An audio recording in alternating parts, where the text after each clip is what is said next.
Bon, alors, donc là, on va changer légèrement de sujet, ou plutôt élargir le sujet. Jusqu'ici, je n'en ai parlé que de variétés projectives et lisses, et j'ai expliqué la notion de structure de Hodge qui concerne, enfin, qui existe sur la cohomologie des variétés projectives et lisses complexes. Et aujourd'hui, je vais me concentrer sur les cas non lisses et les cas non projectifs. Donc cohomologie des variétés. Alors maintenant, les variétés vont être, comme on dit, quasi-projectives. Ça veut dire que ce sont des ouverts de Zariski dans des variétés projectives. Donc on prend une variété projective, on lui retire une sous-variété algébrique et ça va donner une variété quasi-projective. Et on va autoriser des singularités. Alors tout le but est de montrer, suivant essentiellement deux lignes, mais bien sûr c'est tout un ensemble théorique qui remonte à Grothendieck, qui est beaucoup basé au niveau des idées sur les travaux d'Hironaka, qu'il y a aussi beaucoup de structures sur la cohomologie de ces objets-là, et que c'est, bon, enfin je vais vous expliquer, c'est la théorie des structures de Hodge mixtes. Avant de commencer ça, je voudrais expliquer pourquoi, même si au bout du compte c'est seulement les variétés projectives lisses qui nous intéressent, il est vraiment nécessaire de comprendre, de comprendre la structure qui existe là-dessus.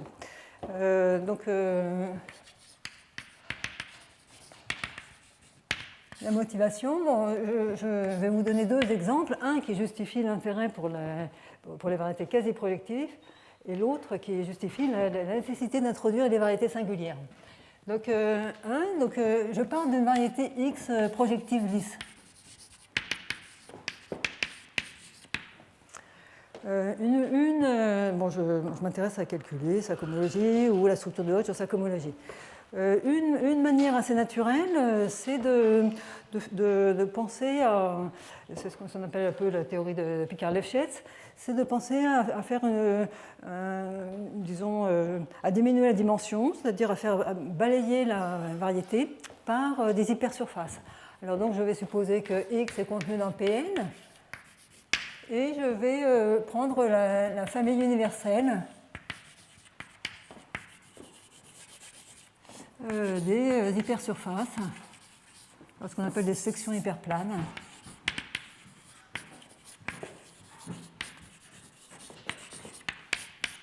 Alors qu'est-ce que c'est? Donc j'ai le Pn dual, c'est l'espace projectif dual qui paramètre tous les hyperplans dans ce Pn. Et donc, je vais prendre un point ici, sigma, d'accord, donc il correspond à une équation sigma de sigma i xi, une équation linéaire définissant l'hyperplan sigma. Je pense ça en termes d'équation. Et la famille universelle, c'est l'ensemble des x, donc des paires x sigma, où x est dans x. Sigma est donc mon hyperplan, ou plutôt son équation. Et je demande que sigma de x égale 0.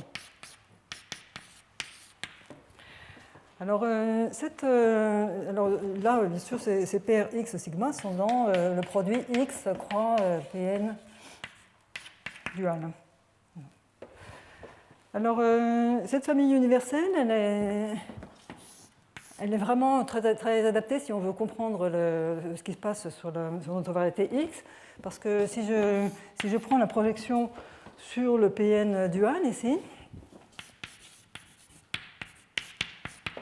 eh bien, je trouve... pardon, pas sur... je vais prendre plutôt celle-ci. D'abord. Donc ça, c'est plutôt la première projection. Eh bien, je trouve que la fibre au-dessus de x, c'est par définition l'ensemble des sigma qui s'annulent au point x. Donc c'est un P n-1. Et donc, alors là, évidemment, il faut supposer que le X est non dégénéré, c'est-à-dire qu'il n'y a aucun hyperplan qui contient X, X tout entier. Non, c'est pas du tout ça que je dis. Non, de ce point de vue-là, c'est toujours un pied de moins. C'est dans l'autre sens qu'on peut avoir un problème. Voilà, donc ça c'est très agréable parce qu'on connaît très bien. Ça veut dire qu'ici, ce X ronde, c'est un fibré projectif au-dessus de X. Et la cohomologie, la structure de Hodge, même les cycles algébriques d'un fibré projectif, on sait très bien les calculer en fonction de X. Donc cette famille X ronde, quelque chose qui contient essentiellement la même information que le X. Alors maintenant, ce X ronde, il est intéressant parce qu'il est fibré maintenant au-dessus de Pn dual. Et la fibre au-dessus de sigma, eh bien c'est une section hyperplane de X. Alors c'est là que je dois plutôt supposer que mon X est non dégénéré pour être sûr que toutes les fibres sont bien des hypersurfaces et non pas le X tout entier.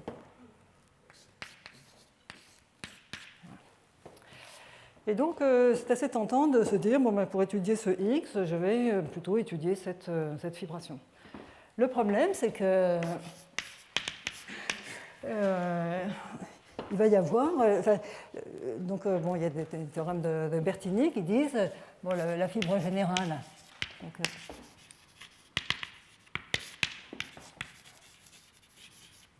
Donc c'est la section hyperplane X sigma est lisse. Mais en général,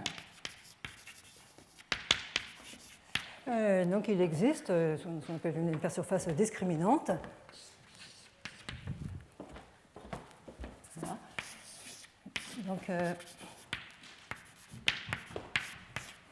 Donc c'est une hypersurface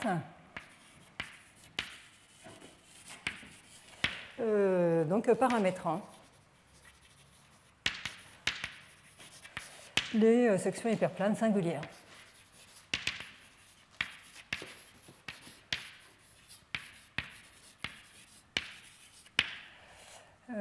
X sigma. Donc ça correspond exactement aux hyperplans de Pn qui sont tangents à X en un point. Alors dans certains cas très rares, cet ensemble est plus petit, ce n'est pas une hypersurface, mais la plupart du temps, c'est une hypersurface. Et donc la conclusion, c'est que si j'appelle U mon Pn dual moins l'hypersurface discriminante, au-dessus de U, on a une fibration, mais donc une fibration au sens topologique. Donc là, j'ai besoin d'avoir recours à Ehresmann pour dire que cette famille qui est des fibres lisses est localement, topologiquement triviale. Donc c'est très bon, on peut faire la suite spectrale de Leray, on comprend très bien, on a des systèmes locaux. Mais le prix à payer pour ça, c'est d'avoir remplacé cette famille X ronde par un ouvert de X. Et donc, dans certains cas, on peut, disons, là j'ai pris la famille de toutes les sections hyperplanes, donc ça veut dire que je vais autoriser des singularités des singularités, on va dire, arbitrairement méchantes. Ce qu'on appelle la théorie de Picard-Lefschetz consiste à limiter les dégâts en prenant, au lieu de prendre toute la famille des sections hyperplanes, prendre juste un pinceau, c'est-à-dire vous prenez juste une famille de dimension 1 d'hyperplans qui couvre la variété. Alors, quand on fait cette opération, on a un petit problème parce qu'il y a ce qu'on appelle le lieu de base du pinceau qu'il faut éclater, mais là, on contrôle assez bien ce qui se passe. Et l'avantage de travailler avec des pinceaux de Lefschetz, c'est que dans ce cas-là, les singularités qu'on rencontre, ce sont les singularités génériques, correspondant à un point générique de l'hypersurface discriminante. Donc on a notre pinceau de section hyperplane donc qui va nous donner une droite dans ce Pn dual. Et puis l'hypersurface discriminante, elle est comme ça. Et on va avoir un nombre fini de points correspondant à des fibres singulières. Et ça, on peut montrer, on peut avoir un compte de dimension pas très difficile, que les singularités qu'on rencontre lorsque la droite, le pinceau ici, est générique, sont des singularités quadratiques ordinaires. Alors, c'est très agréable, les singularités quadratiques ordinaires, parce qu'on comprend très facilement, très exactement ce qui se passe au voisinage d'une telle singularité. Et alors, quand je dis ce qui se passe, c'est la chose suivante. Ici, on a une fibration topologique. Ça veut dire que localement, au-dessus de chaque point, l'allure de mon espace, c'est juste un produit de la base par la fibre. Mais quand on a une fibration topologique, globalement, il se passe des phénomènes terribles dits de monodromie qui expliquent pourquoi, topologiquement, la famille n'est pas globalement un produit. Et la théorie de Picard-Lefschetz, elle fait très exactement la chose suivante. C'est quand même intéressant historiquement parce que c'est une théorie qui est antérieure à tous les moyens que j'ai décrits, la théorie de Hodge, et donc qui fonctionne avec très très peu de moyens. La théorie de Picard-Lefschetz, elle permet de se concentrer uniquement sur ce nombre fini de points où on a des problèmes et où on sait exactement à quoi ressemblent les singularités. Et son gros avantage, c'est qu'elle permet très bien de comprendre, grâce à ce qu'on appelle les formules de Picard-Lefschetz, la monodromie. D'ailleurs, la monodromie, c'est disons, l'action du pi1 de la base sur la cohomologie de la fibre. Et la théorie de Picard-Lefschetz permet de comprendre parfaitement les générateurs de la monodromie en les localisant au voisinage de chacune de ces singularités, avec des formules très simples, dues au fait qu'on a des singularités très simples. Quoi qu'il en soit, la conclusion dans cette situation, c'est que si on veut faire cette étude, enfin, on peut faire cette étude, mais il faut passer par... on ne peut pas, absolument pas remplacer notre X initial par une fibration sur une base de dimension plus petite avec des fibres lisses. Ça, c'est interdit. Le bon schéma à avoir en tête, c'est une situation comme ça. Et plus généralement, on peut dire qu'en géométrie algébrique, on s'intéresse plutôt qu'à s'intéresser à des variétés individuelles, on s'intéresse plutôt à des espaces de modules, c'est-à-dire à des familles de variétés. Et les familles complètes de variétés lisses sont extrêmement rares. La plupart du temps, on est confronté, si on veut regarder des familles de variétés lisses, on est confronté à cette situation où la base elle-même ne peut pas être projectile. Et dans mon cas, la base initiale, c'était le Pn dual. Le Pn dual, c'est une variété qui n'a pas de groupe fondamental, donc il n'y a pas de fibration topologique intéressante sur le Pn dual. Et donc, le fait de se restreindre à cet ouvert U, qui est le complémentaire de l'hypersurface discriminante, c'est ça qui permet de faire apparaître un gros groupe fondamental. Voilà, donc là, c'était la motivation pour vous expliquer pourquoi le cas quasi-projectif lisse est essentiel. Et maintenant, je voudrais vous expliquer pourquoi le fait de regarder des variétés singulières est également essentiel.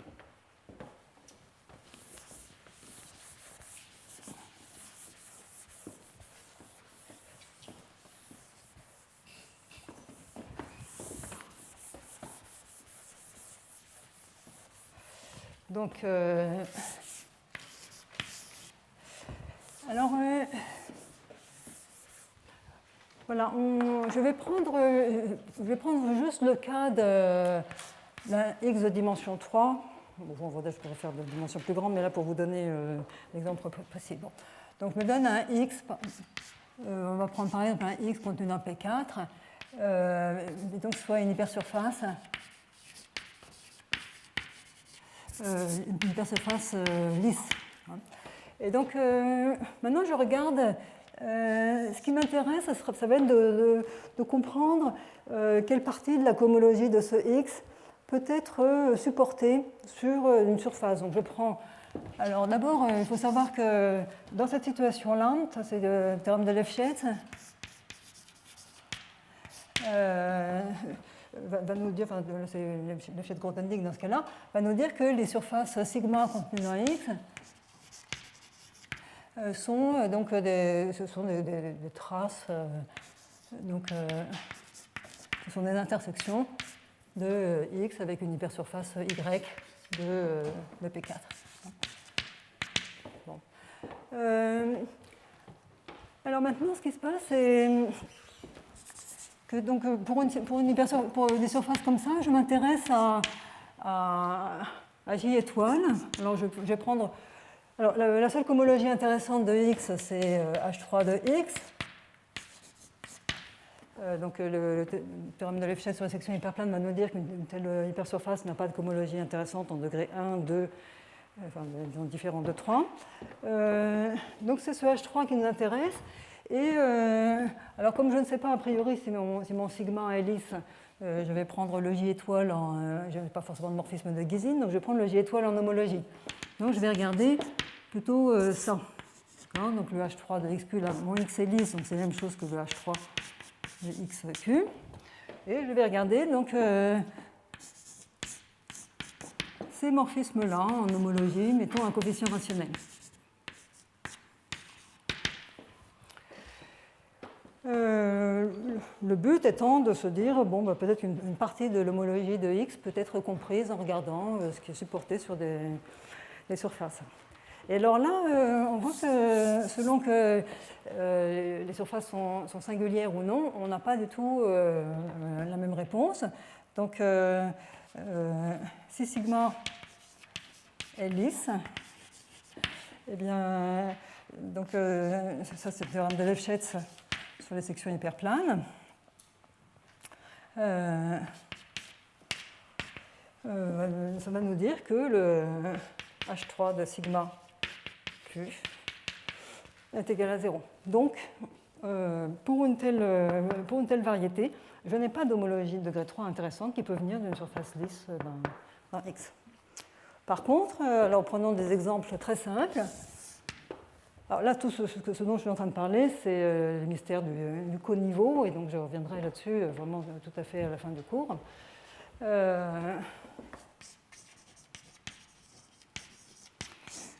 Alors prenons, ça peut se faire dans n'importe quel degré. Je prends un X lisse d'équation, on va dire f de x0. Alors là, je suis dans P4, donc j'ai 5 coordonnées homogènes.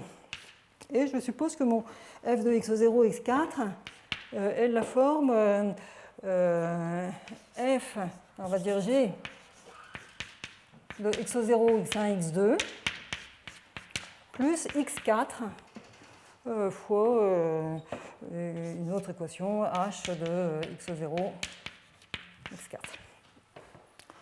Je prends une équation qui a cette allure-là, ce qui revient à dire quoi?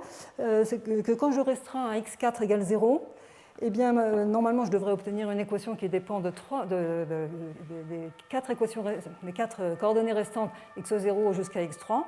Mais en fait, là, je tombe sur l'équation, une équation qui ne dépend que de 3 coordonnées. Donc, en fait, c'est l'équation d'un cône.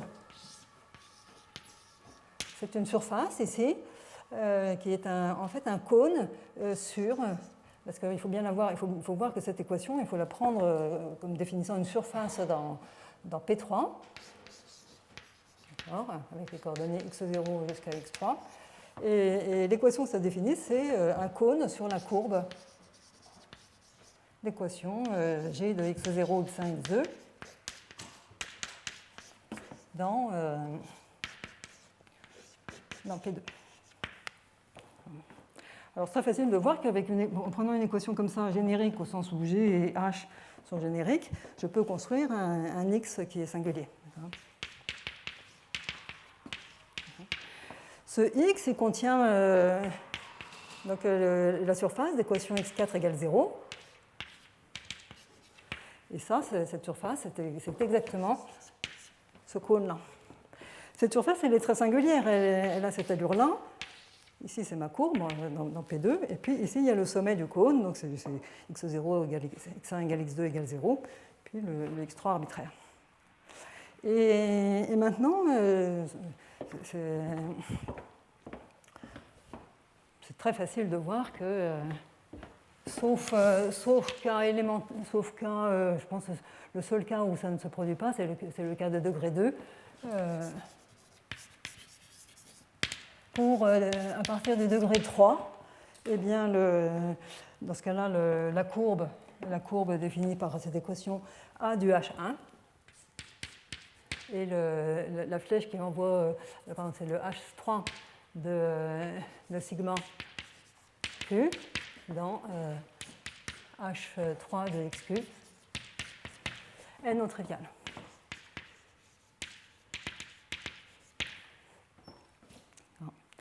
Donc, vous voyez encore un exemple où je n'aurais rien vu si je m'étais forcé à regarder les sections hyperplanes lisses, et le fait d'autoriser des choses singulières me permet de voir qu'il se produit un phénomène intéressant.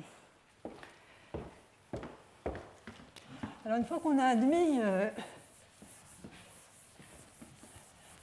la nécessité de regarder un petit peu les propriétés cohomologiques des variétés quasi-projectives singulières, eh bien, ce qui est remarquable, c'est que la conclusion, c'est que la structure qu'elles admettent est assez comparable à celle qu'on obtient dans le calice. Et en fait, l'idée générale est que, peut-être le leitmotiv, que la cohomologie des variétés projectives lisses se calcule, alors des variétés quasi-projectives singulières, excusez-moi,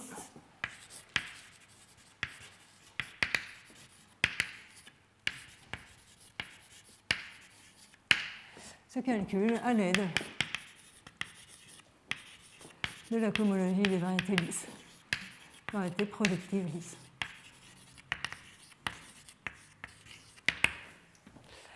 Alors, peut-être qu'on peut expliquer géométriquement pourquoi c'est vrai. Je pense que le point de départ dans tout ça, et d'ailleurs un outil fondamental, c'est le théorème de résolution des singularités. Donc,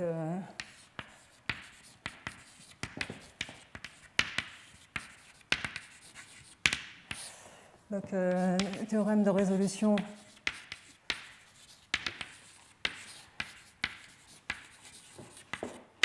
des singularités d'Hironaka.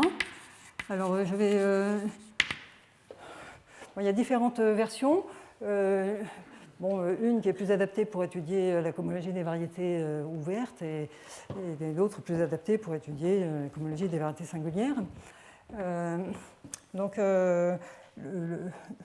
Une version est la suivante. Je me donne un U qui est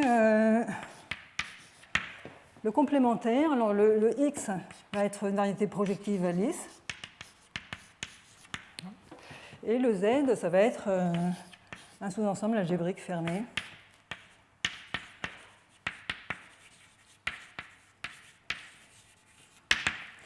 Par X. Et ce que dit Hironaka, donc là, le but, c'est d'étudier la variété quasi-projective U. Et ce que dit Hironaka, c'est qu'on peut modifier le Z, ce qui va être obtenu en modifiant le X seulement au-dessus de Z, et il ne va pas modifier le U. Donc on va modifier le Z pour le mettre sous une forme canonique, et il dit la chose suivante. Suite, donc par une succession finie d'éclatements le long de centres lisses.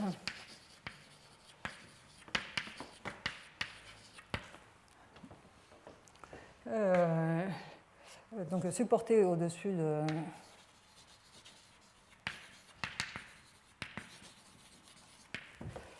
au-dessus de Z, eh bien, on obtient une variété x tilde. Alors, quand les centres lisses, ce sont bien sûr des sous-variétés fermées, projectives, donc on éclate. J'ai expliqué l'autre fois que quand on éclate une sous-variété lisse dans une variété lisse, c'est qu'on remplace cette sous-variété par un fibré projectif sur cette sous-variété qui est le fibré projectif des directions normales. Donc, comme ça, on a notre sous-variété et on va la remplacer par l'espace des directions. Bon, là, c'est juste un point, donc c'est l'espace des directions tangentes. En général, on le fait donc, le long de toute une sous-variété.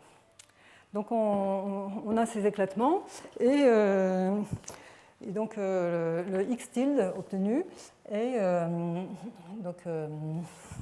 est tel que le x tilde moins, donc je vais l'écrire comme ça, plutôt moins 1 de z, soit ce qu'on appelle un diviseur à croisements normaux.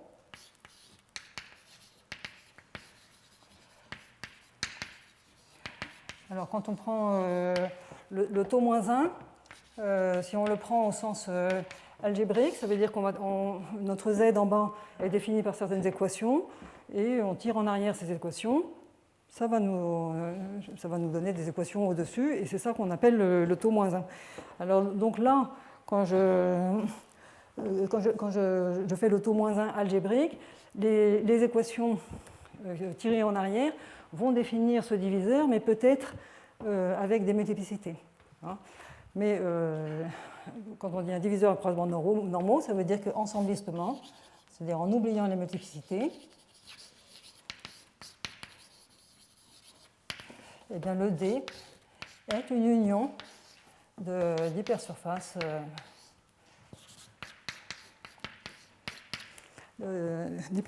lisses de x tilde et les DI se rencontrent transversalement.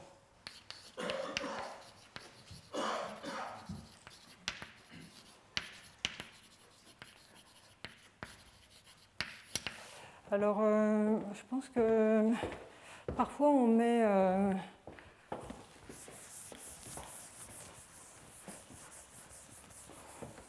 on peut mettre une condition supplémentaire qui porte sur l'intersection des composantes.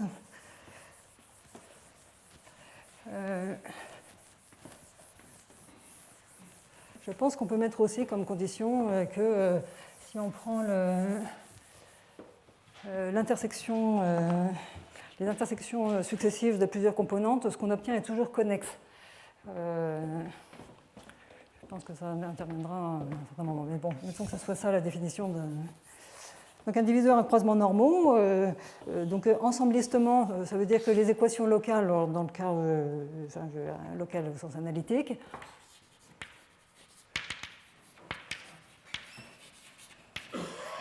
pour un diviseur à croisements normaux réduit, c'est Z1.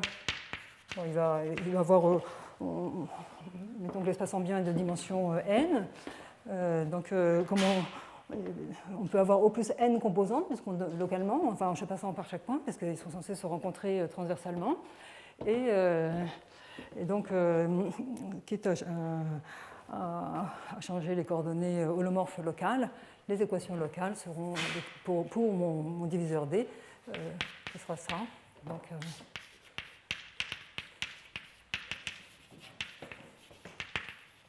équation holomorphe locale. Alors là, c'est pour le diviseur réduit, mais comme j'ai dit, quand on fait le taux moins 1 de tout le sous-ensemble algébrique Z, on peut avoir des multiplicités qui apparaissent, et à ce moment-là, ça veut dire qu'on va avoir des Z1 puissance R1 jusqu'à ZK puissance RK. Voilà, donc ça c'est... Alors, pourquoi cet énoncé-là nous rapproche de ça?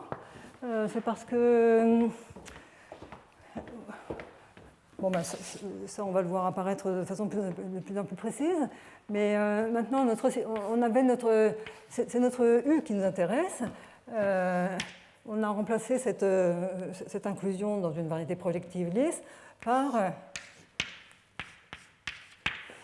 cette inclusion-là.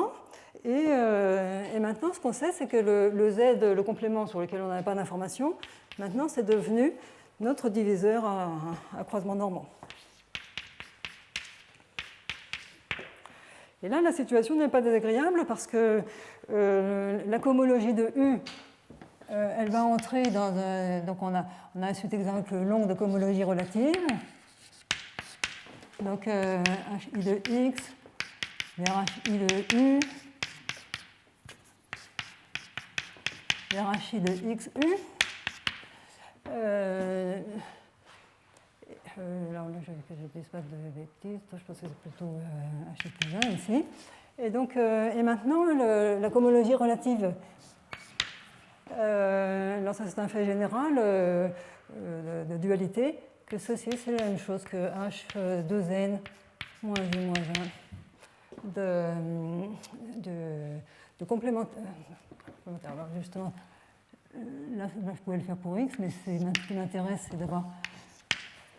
d'avoir remplacé ma paire initiale par celle-ci. Et là, je vais mettre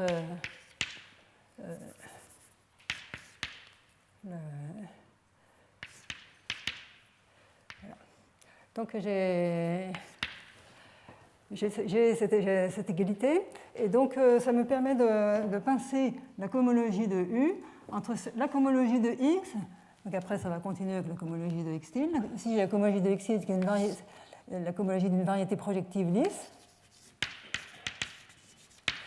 Et ici, eh bien, ce que j'ai, c'est l'homologie, donc le dual de la cohomologie, si je suis le coefficient dans Q, de ce diviseur à croisement normand.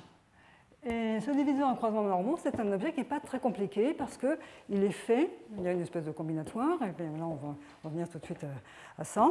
Il est fait de ces composantes, D égale union de DI. Par définition, les DI sont lisses projectives, mais ensuite on sait que les intersections, ça c'est la définition d'un diviseur à croisement normand, les DI inter DJ sont lisses, parce que ces diviseurs doivent s'intersecter transversalement, etc. Et donc, ce qu'on va voir, c'est que la cohomologie de D, qui finalement devient le deuxième morceau dont on a besoin pour calculer la cohomologie de l'ouvert, eh bien, elle va se calculer à l'aide de la cohomologie des DI, des projectives lisses, et la cohomologie des intersections successives. Alors, bon, il y a d'autres versions du théorème de résolution des singularités d'Hironaka qui sont tout aussi importantes. Bon, là, je fais le cas ce cas qui permet de désingulariser, donner une allure standard pour le complémentaire d'un ouvert. On peut aussi pratiquer la résolution des singularités. Ce n'est pas la peine que je formule l'énoncé, parce que ça ne va pas être particulièrement important. Bon, je voudrais juste dire un mot, parce que je n'aurai pas le temps de traiter ça en détail, sur... bon, là, ce que je décris, ça va s'appliquer pour calculer la cohomologie des variétés ouvertes. Pour la cohomologie des variétés singulières, donc résolution des singularités 2, on va dire que Hironaka nous dit que, alors ça c'est important d'être en caractéristique 0, que si je me donne un x, ce n'est même pas la peine que ce soit projectif, je prends une variété x, on va dire que c'est réduit par exemple. Alors, il existe un morphisme comme ceci, qui est un isomorphisme au-dessus de la partie lisse de x, hein, et qui est tel que x tilde est lisse.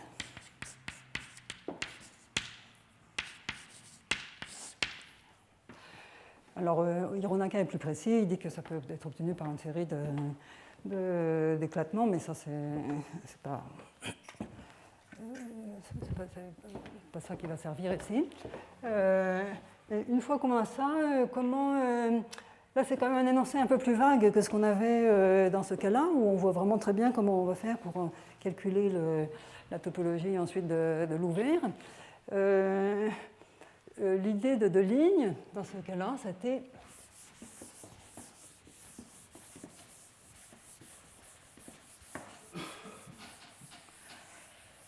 de partir Bon, il est clair que de savoir juste qu'on a ce x tilde au-dessus, ça ne suffit pas pour comprendre la cohomologie de x. Mais ce que dit Deligne, c'est que pour comprendre le x, il faut comprendre non seulement le x tilde, mais aussi l'application de x tilde dans x. Donc ce que fait Deligne, c'est qu'il prend maintenant... Comprendre l'application, c'est aussi comprendre les fibres de x tilde au-dessus de x. Et pour ça, il prend le produit fibré de x tilde au-dessus de x. Ce truc-là est singulier en général, mais qu'à cela ne tienne, on va peut-être faire un truc comme ça, x1, et donc ça soit le x0, et là, ça va être le x1. Ça va consister simplement à appliquer le théorème de résolution d'Hironaka à cet ensemble-là qui est singulier. Et encore une fois, on les désingularise. Et donc, on va continuer, peut-être même d'ailleurs construire une tour infinie. Et à l'aide de ça, on va construire disons une variété simpliciale.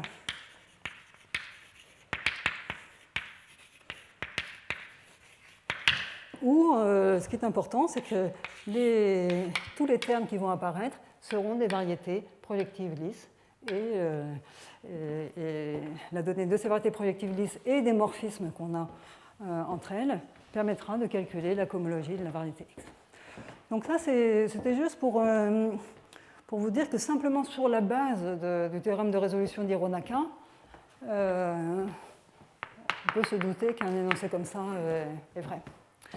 Et donc maintenant, on va passer aux énoncés précis. Il y a deux choses. Il y a dire qu'on peut calculer la cohomologie, ce qui est déjà pas si mal que ça. Mais l'autre chose, c'est dire quelle est la structure qui existe dessus. Dans le cadre des variétés projectives lisses, on a dit que la structure fonctorielle qui existe sur la cohomologie des variétés projectives lisses, mettons un coefficient rationnel, ce sont les structures de Hodge. Et là, donc, ça va être remplacé par la notion de structure de Hodge mixte.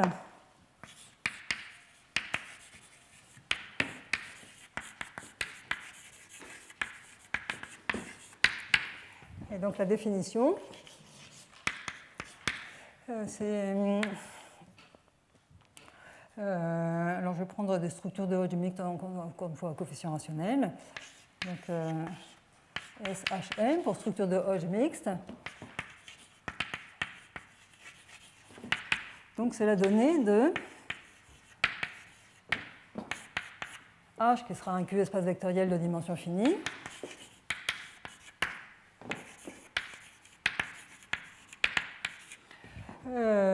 Muni de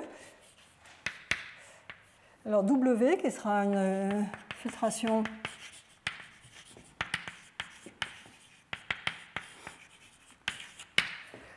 croissante sur H et F qui sera une filtration décroissante. Alors maintenant, non pas sur H, le fait qu'elle soit une filtration sur H, ça dit que les WIH donc, sont des sous-espaces vectoriels, Q sous-espaces vectoriels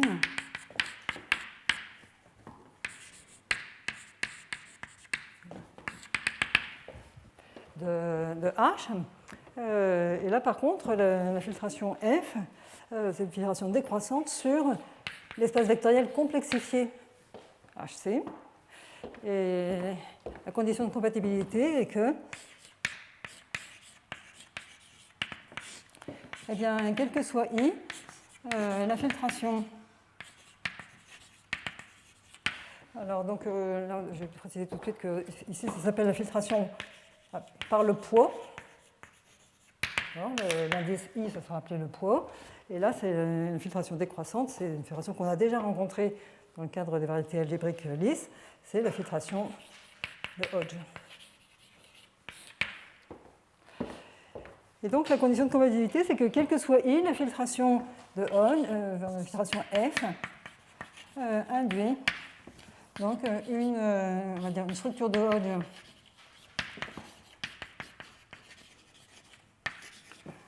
de poids I sur eh bien, le gradué de H pour la filtration W. Donc ça, par définition, le gradué, c'est WIH sur quotienté par WI-1H. Alors, qu'est-ce que ça veut dire que ça induit une structure de Hodge? Donc, on regarde la filtration induite.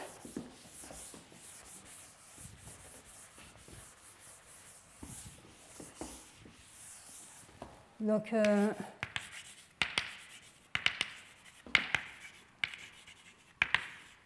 ça consiste à faire FP, donc on va dire FP de greu WIH. Par définition, ça sera FPH, enfin FPHC, donc je vais remettre ça, intersecté avec WI, étendu coefficient complexe, et on va quotienter ça sur, on va regarder ça, modulo WI-1, donc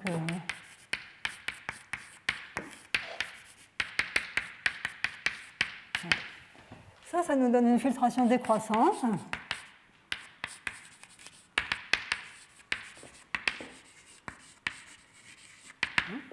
Et la condition que ça induise une structure de Hodge sur le greu WI, je l'avais déjà expliqué, c'est eh bien que cette filtration soit I plus 1 opposé à sa conjuguée, à savoir FP de greu WI plus, alors maintenant je prends FI plus 1 moins P de greu WIH, et là je prends le conjugué complexe. Ça, j'avais expliqué que c'était exactement la condition qui permettait de construire une décomposition de Hodge satisfaisant la symétrie de Hodge sur cet espace-là, en définissant le HPQ comme FP intersecté avec FQ bar pour P plus Q égale I. Voilà.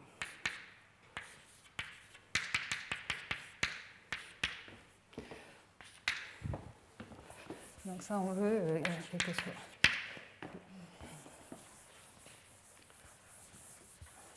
Donc à ce moment-là, on pose HPQ GRWI HC égale FP, donc ça c'est pour P plus Q égale I, donc Q égale P moins I.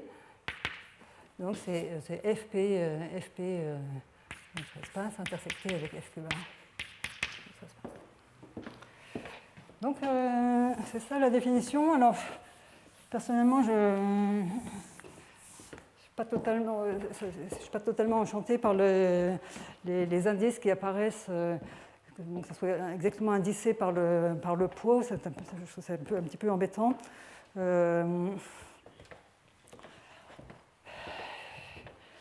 Parfois, les gens aiment bien penser, bon, par exemple, que si on prend la cohomologie d'une variété, donc homologie de degré K, on aimerait mieux se dire, bon, il y a une sorte de poids naturel qui va être le poids K, et puis il va y avoir des choses de poids plus grand, donc K plus S avec S positif, et des choses de poids plus petit, K moins S. Et donc, moi, personnellement, j'aurais mieux aimé que les poids s'organisent au-dessus du degré considéré, enfin autour du degré considéré, plutôt que de cette manière. Bon. Enfin, dans cette définition de ligne, il n'y a pas un poids préféré. Dans chaque poids, vous avez un groupe de cohomologie. Même si vous êtes en train de regarder la cohomologie de degré K de votre variété, le poids K ne joue pas un rôle particulier, quoi. Ce qui, moi, ne me paraît pas tout à fait naturel, mais c'est comme ça. Alors, peut-être les morphismes.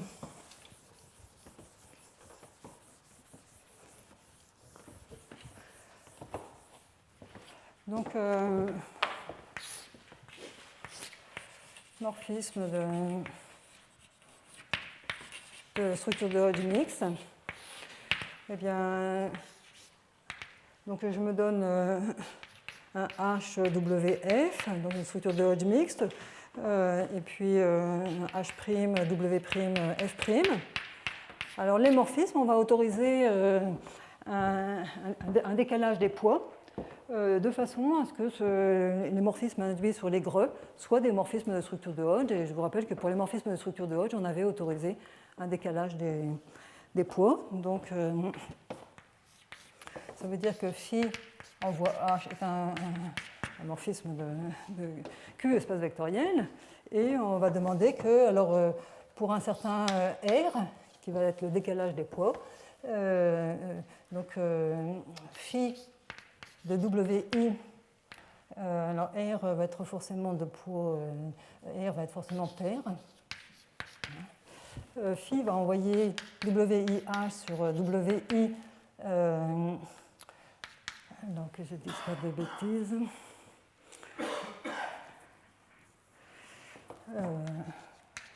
Et donc on va plutôt lire comme ça, R égale 2S.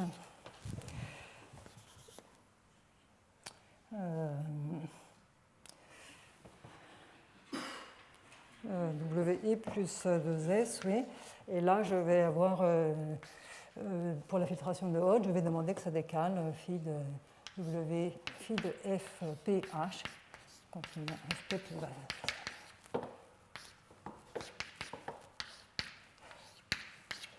Donc, si vous regardez ce que ça fait, c'est que, bien sûr, il va y avoir des morphismes induits au niveau des greux. Donc, on va dire greux W phi. Ça va envoyer les GRI sur les GRI plus 2S. Et là, à cause de cette condition, ça va être des morphismes de structure de Hodge de poids I et plus 2S. Donc on a la définition et le théorème fondamental dû à deux lignes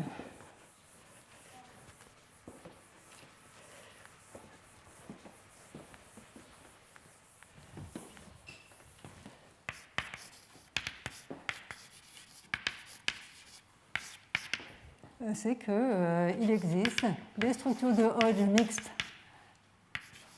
Alors, il existe une structure de Hodge mixte, elle est canonique, donc elle est fonctorielle,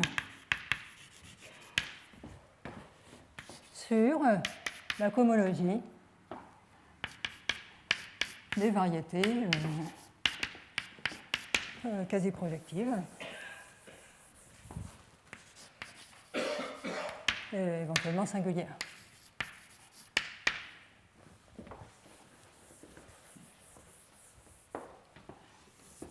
Alors pourquoi ce théorème concrétise ce qu'on avait dit avant géométriquement? C'est que ce que nous dit l'existence de la structure de Hodge mixte, c'est que la cohomologie d'une variété arbitraire admet une filtration et les morceaux gradués sont donc ont des structures de Hodge. Or, ce que j'avais expliqué depuis le début, c'était que les structures de Hodge, c'était la structure qu'on rencontrait naturellement sur la cohomologie des variétés projectives lisses. Alors maintenant, ce qui reste à voir, c'est justement comment c'est calculé, mettre ensemble la version géométrique et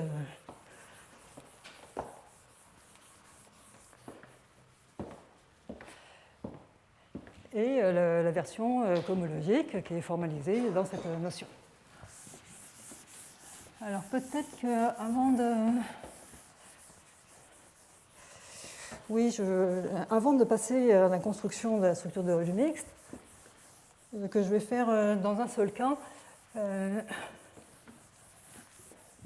c'est le cas d'une variété qui se présente comme un diviseur à croisement normaux. C'est le cas où la combinatoire est la plus simple. Avant de vous expliquer comment c'est défini, au moins dans le cas le plus simple, je voudrais donner, disons, deux versions qui dans la pratique sont vraiment... bon, ça c'est vraiment l'énoncé général, mais dans la pratique c'est bien de savoir à quoi elles ressemblent ces structures de Hodge mixte. Et selon qu'on regarde la cohomologie d'une variété quasi-projective mais lisse, et l'autre cas où on regarde une variété projective mais singulière, donc ce sont deux cas particuliers. Là, ici, on a les deux difficultés ensemble, où la variété est à la fois seulement quasi-projective et, c'est-à-dire non projective, et singulière.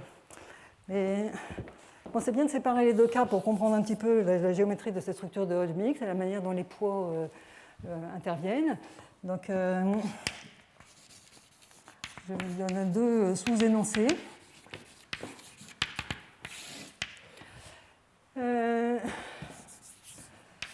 Donc, soit X, une variété quasi-projective lisse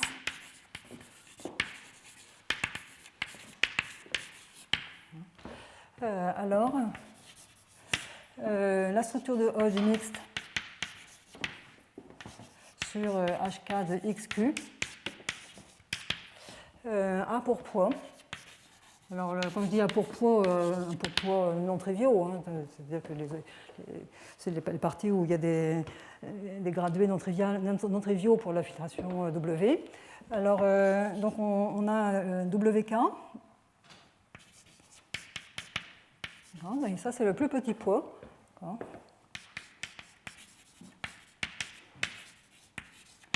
Si vous préférez, WK-1 égale 0. Et puis après, donc, tous les poids sont... etc. Bon, alors là, on ne contrôle pas forcément, mais ce qui est important, c'est qu'on va voir apparaître que des poids supérieurs ou égaux à K. Et donc, du coup, la partie de plus petit poids, elle est en poids K. Et,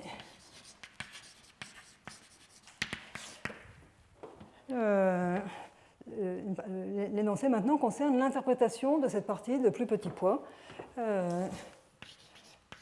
Comme je vous l'ai dit, l'intérêt des structures de Hodge mixte, c'est que ça permet de mettre de calculer la cohomologie d'une variété projective à travers ces gradués pour cette filtration par le poids. Et là, on a l'interprétation géométrique du premier terme de la filtration. Le WK HK de XQ, c'est égal à la restriction IM J étoile de HK de X bar Q dans HK de XQ, où J est l'inclusion, c'est une compactification projective lisse de X.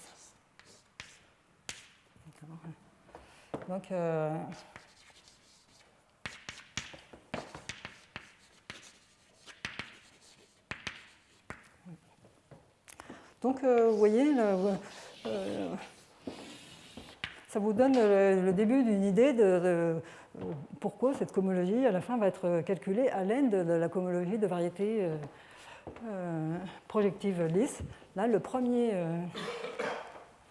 morceau a cette interprétation très simple. Alors, il y a un énoncé similaire dans le cas lisse, dans le cas singulier, mais mais projectif.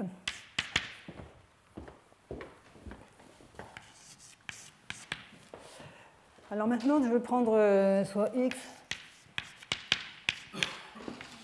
donc une variété projective, mais singulière.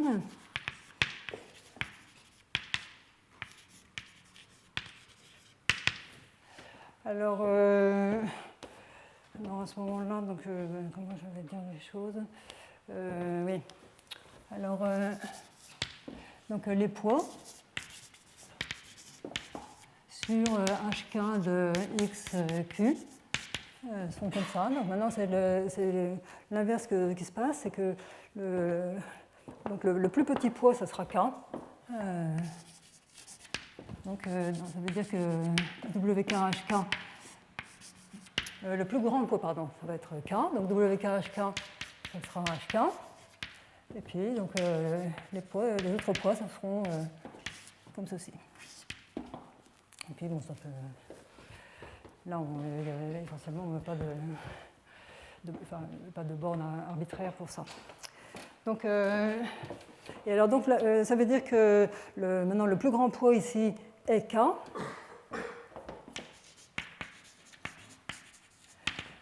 Donc, on a quelque chose d'intéressant maintenant, mais qui est un quotient. Donc, c'est le GRK. Donc, c'est WK. C'est WK moins 1 HK. C'est plutôt HK sur WK moins 1 HK. Alors ça, l'interprétation est la suivante.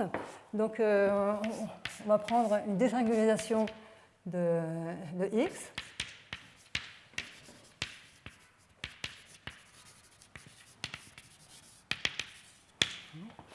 Et ce quotient-là, il s'identifie à im phi étoile.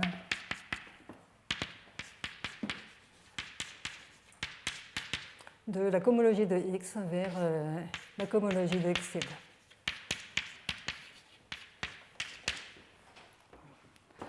Alors, bon, si on préfère, on peut formuler ça en homologie.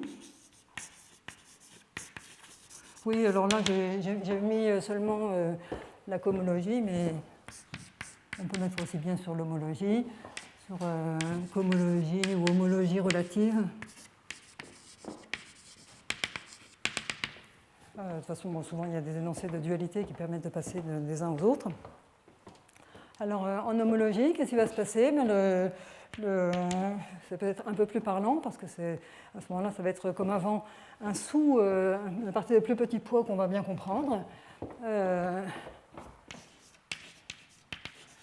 Les poids sur l'homologie HK de notre variété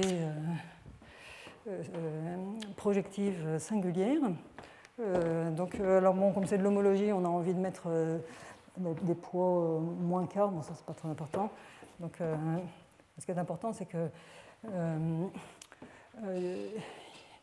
maintenant, en passant en homologie, donc tout est inversé, on passe au dual, et donc maintenant c'est le plus petit poids qui sera moins K, etc. Bon, donc ça c'est les parties qu'on contrôle moins bien, et la partie de plus petit poids.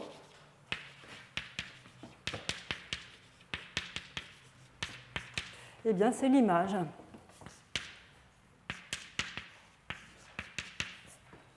de l'homologie d'une désingularisation de X.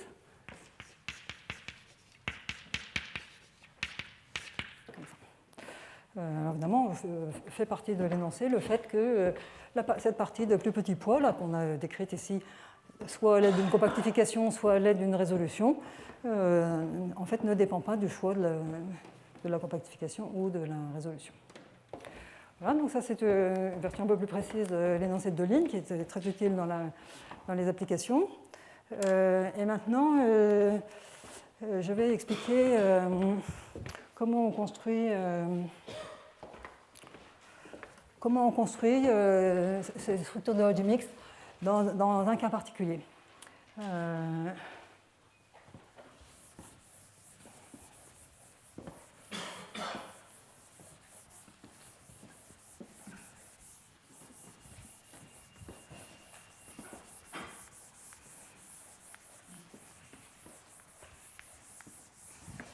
Donc, je vais prendre le cas d'une variété qui sera projective,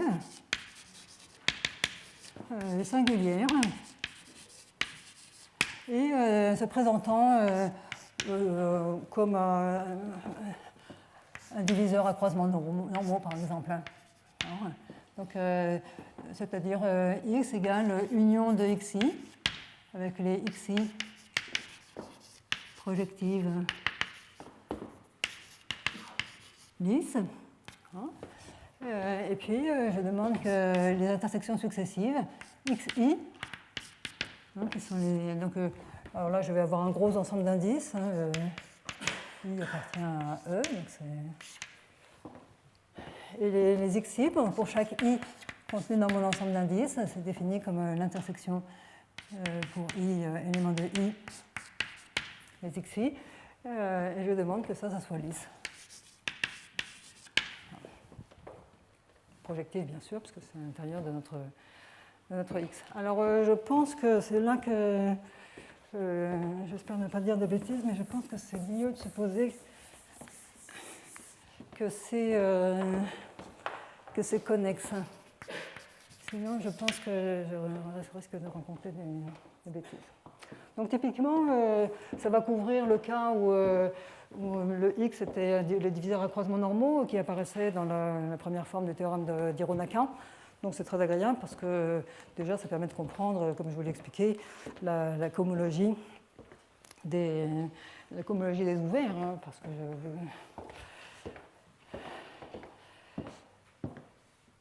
c'est ce que je vous ai expliqué avec l'argument de cohomologie relative et le passage à l'homologie. Alors donc, comment on va faire ça? Eh bien donc, on va introduire quelques notations. Donc je vais appeler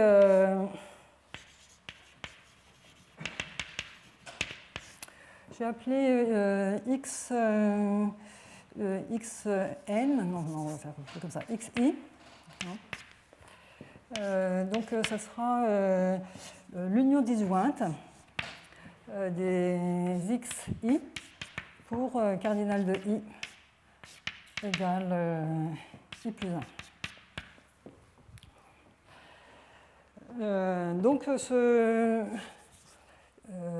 xi s'envoie naturellement vers x par une application que je note ni parce que pour le x0, c'est l'union disjointe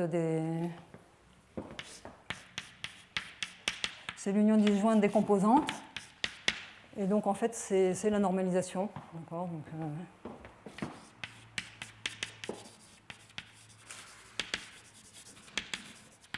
normalisation l'application de normalisation de x0 vers x.